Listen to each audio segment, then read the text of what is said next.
Well, good morning, good evening, good night. You may be watching this at midnight, early in the morning. So thank you for joining me. This is Perry Stone. This is the Perry Stone YouTube channel. And we like to present to you what we call many prophetic words, many, not many, M-A-N-Y. Of course, if you look at the listing, there are many YouTube videos, but many nuggets that many times that you don't necessarily get in an average service where you may attend. What we're going to talk about for the next few moments is this prophecy that's always intrigued me, that is alluded to by Jesus, where he talks about people working or people sleeping, and how there is a sudden return. His sudden return takes place. Then one is taken and one will be left. And we find this story in Matthew chapter 24. And let me just read this to you. I'm going to read, normally I don't read real lengthy verses, but listen to this very carefully. As it was in the days of Noah were, so shall also the coming of the Son of Man be. The Son of Man is Christ himself here. For as in the days before the flood, they were eating, drinking, marrying, and giving in marriage until the day that Noah entered the ark, and they did not know until the flood came and took them all away. So also will the coming of the Son of Man be. Then two will be in the field, one will be taken, the other left. Two will be grinding at the mill, one will be taken, the other left. Watch therefore, for you do not know what hour your Lord is coming. But know this, if you would have known, if the master of the house, and the King James said goodman of the house, would have known what hour your Lord is coming, he would have watched and not allowed his house to be broken into. This verse where it says this, and I want you to follow me very carefully, that there are a group of people that are working in the field, but there's another group of people sleeping. In the time of Jesus, everyone would have been working at the same time, and everyone would have been sleeping at the same time. All the work was done from 6 at sunrise till 6 at sunset, and then people went to bed. That's why Jesus said, are there not 12 hours in a day? There's actually 24 hours in a day, but in a work day, there were 12 hours in his day. This verse indicates that there will be parts of the world where people will be asleep when Christ returns. And there will be other locations where people will be actually physically working when Christ returns. Now, this is one of the few verses, if I can say this, that I have differed with numerous prophetic teachers who are actually friends of mine. Some have now gone to be with the Lord, when they would teach this at major prophetic conferences. And we're not here to correct anybody or look at one belief above the other. I don't do things like that. I don't call people's names and try to build something around sensationalism. I want to share with you, though, what I've heard taught. Because Jesus talks about the days of Noah and how they did not know the flood was coming until they were taken away. Now, some suggest, if you look at this, they did not know until they took them all away. That would be the people who were going into the flood, not knowing what's happening, and the flood water swept them away. Because of that imagery that Jesus paints, when you read the verse, one will be taken and another left, and another will be taken and another left. There are ministers who say that that's the end of the tribulation, when Jesus has returned, and the one taking away has the mark of the beast, because they're not permitted, and that's true, that those who have the mark will not be permitted to rule on earth with Christ for the 1,000 years. And then that the other individuals that are left are those who have survived the tribulation. Now, if you look at the context here, he is mentioning the Great Tribulation in verse 15 all the way through verse 29. So he's already talked about the tribulation, but he's also mentioned the gospel being preached and him returning to earth. Now he talks about the parable of the fig tree and the time of the end. Then he says, but of the day and hour knows no man. The day and hour of what? It is definitely talking about his return. But this return is not, as I'm going to prove to you, the end of the tribulation and him coming back at the end and taking those with the mark off of the earth and leaving those that survive the tribulation here. It has nothing to do with that, because he says, be ye ready, for you know not when the Son of Man cometh. It's talking about and I'm going to use a word that half the people watching me probably don't like for me to use, but it's a theological word that everybody understands. Rapture. Yes, ladies and gentlemen, I've studied this for years. I have 10 hours of absolute teaching just on the rapture and another 10 hours on the book of Revelation. Not saying that to boast, but I am not a rookie on the block. I've been preaching 46 years and I still believe in a rapture of the church. All right. So watch what's happening here. He says, verse 24 and 40, 2 in the field, one taken, one left. 2 women grinding at the mill, working outside, one taken, another left.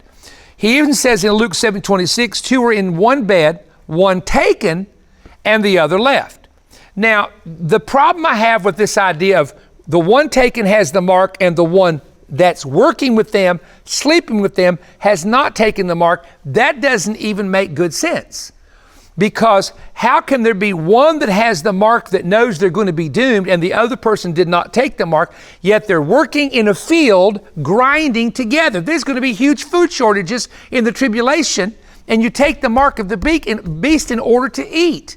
This is talking about events before the flood, events before the Lord returns to earth in what we call the rapture. Let me prove it to you. Watch what happens here. One shall be taken, another will be taken, one left and another left. The word taken is the Greek word paralambano, and it means to take with oneself, to receive something. To take to oneself, take with oneself, or take to oneself, or to receive something. Now here's the key. John 14 says, Jesus is telling his disciples not to be afraid, for if I go away, I will come again and receive you. Look at the word receive there. Unto myself. Receive you unto myself is the same Greek word for taken in this parable, paralambano. So in other words, the people taken are not the people with the mark of the beast at the end of the tribulation. The people taken are the people who are ready to meet the Lord at the rapture. Because if the man of the house would have known that his house would be broken up, he would have watched and never allowed it to happen. The man of the house is left and something has been taken out. So in other words, if looking at the context, the setting, the imagery, and the word studies, 2 Thessalonians 2:1, we will be gathered together unto the Lord. 1 Thessalonians 4:17, we will be caught up together to meet the Lord in the air. Revelation 5, we worship in heaven together. 1 Thessalonians 4:17, forever together we will be with the Lord. So there are people in families that are converted to Christ following him, and people in families who are not. When Jesus comes and the shout and the voice of the archangel and the trump of God takes place, let me tell you that only the believer whose ear is in tune, he that hath the ear, let him hear what the Spirit of God is saying. The spiritual ear will hear the trumpet, hear the voice, and instantly be changed in the moment, in the twinkling of an eye, and caught up to meet the Lord in the air. 1 Thessalonians 4:16 and 17. Guess who's left?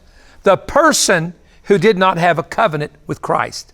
The person who did not believe Jesus was coming again. The person who was the skeptic and the mocker. They will be left behind. So this one taken and the other left that we're talking about here is the ones taken are the paralambano received unto Christ at his return. And he said, where I am, there you may be also. He would be in heaven. He takes us to heaven. We're in heaven in Revelation 11:18 at the bema. We're in heaven at Revelation 19 at the marriage supper of the Lamb. We have to take a trip to heaven, folks, for several years, by the way, according to the chronology of the book of Revelation. So my thing I want to share with all of you, and this is very important, we're living in crucial times. We're living in what I believe are called the time of the end, prophetic seasons. And so it is very important that you keep your relationship with God, your prayer life, personal prayer life. Pray in the morning, in the afternoon, in the evening when you get home from work, but have a time of prayer. It's good to start your day off with prayer. Trust me, that's the best time. It makes your day go better. Those little hindrances that come, you deal with them better when you've spent some time in prayer. But keep your fasting life, your prayer life, your love for God. Keep a repentant spirit if you do wrong. Be willing to forgive people. Man, I know that's trust me, that's a hard thing to do. But you have to do it because the Lord has forgiven you.